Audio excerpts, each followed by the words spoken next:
எல்லாம் சிறப்பு கருத்துக்களை வழங்க முயன்றிருக்கிற சகோதர சகோதரிகளை உங்கள் அனைவருக்கும் வணக்கத்தை சொல்லி, வன்னியர் சங்கம் எப்படி ஒரு அதிகாரம் 2000 பொறுப்பை நம்ம தாய்மார்கள் கிட்ட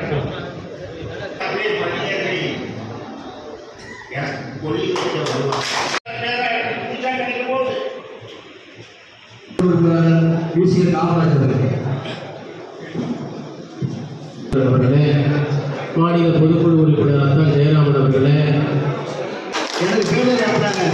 எனக்கும் வக்காரமதி அண்ணாதுரை அவர்களுக்கும் நடந்த போட்டியில் இந்த அரசாங்கமும் அமைச்சர்களும் செய்த அளவுக்கு மீறிய விளம்பரம், அளவுக்கு மீறிய தற்பெருமை ஒவ்வொருவருக்கும் வெறுப்பை ஊட்டுகிறது. அந்த வெறுப்பின் விளைப்பாடுதான் அமைச்சர் பொன்முடி அவர்கள் மீது சீர்வாரி இறக்கப்பட்டது.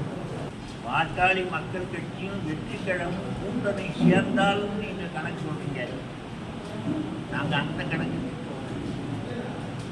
வெற்றி கழகமோ அது வியாபார கழகமோ அல்லது வேற என்ன கழகம், என்னென்ன கழகம் இருக்கு, அந்த கட்சியோடெல்லாம் கூட்டணி சேர்வதை நாங்கள் விரும்பவில்லை. எங்கள் மக்களை ஒருங்கிணைக்க வேண்டும் என்கின்ற ஒரு உணர்விலே ஒருங்கிணைக்கிற கட்சியை தான் நாங்கள். எங்களுடைய அமைச்சர்கள் செயல்பாடு மிக்கவர்கள், நல்ல அறிஞர்கள் என்று நாங்கள் சொல்ல வேண்டும். ஆனால் அதற்கு ஏற்றாற் போல் நடவடிக்கைகள் இல்லை. இவர்கள் அரசாங்கத்தை நடத்துகிறார்களா அல்லது வேற ஏதாவது விளம்பர கம்பெனி நடத்துகிறார்களா? அதனாலே தான் அவர் சொல்லுகிறார், பொறுப்பு இல்லாமல் சொல்லுகிறார், ராமதாஸுக்கு வேறு வேலை.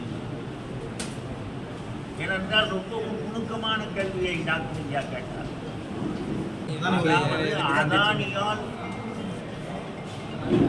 இந்திய நாட்டின் பிரதம மந்திரி அவர் சொல் பேச்சை கேட்டுத்தான் நடக்கிறார்.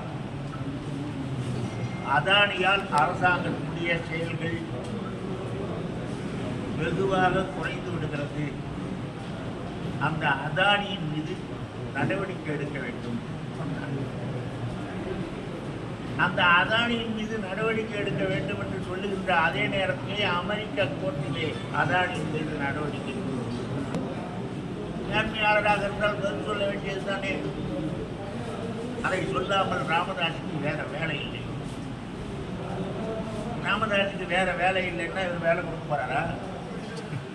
இப்ப பாமகவை பொறுத்தவரையில்